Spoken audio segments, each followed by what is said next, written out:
എനിക്ക് മേടിക്കില്ല പൈസ കാശാ തരട്ടാ കുറുവൻ മേടിക്കാം കുറുവൻ മേടിക്കാട്ടാ പൈസ നിന്റെ തരില്ല. ഞാൻ നമ്മുടെ സുബൈർക്കല്ലേ ബൈക്കിന്റെ ഡീലർ അവിടെ പോയി മേടിച്ചോ, ഞാൻ വിളിച്ചു പറഞ്ഞേക്കാം കേട്ടാ. ചെക്ക് തരട്ടാ. എത്ര ബൈക്ക് വേണ്ട ചുണ്ടില്?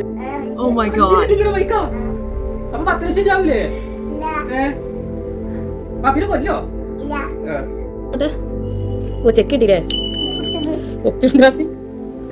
ചുണ്ടാപ്പി ഫൈലാക്ക് ഇത് മതിയോ? ഇത് കിട്ടിയ കാശ് കിട്ടും. ചന്തശായ തുറന്നില്ല, രാവിലെ തുറക്കും ഉച്ചക്ക് പോകും. ഇത് ഒറ്റ സ്കൂട്ടർ ഇടും.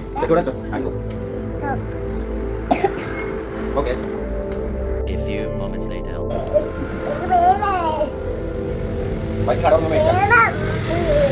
പൈസ പറ്റില്ല, പൈസ ചോക്ക്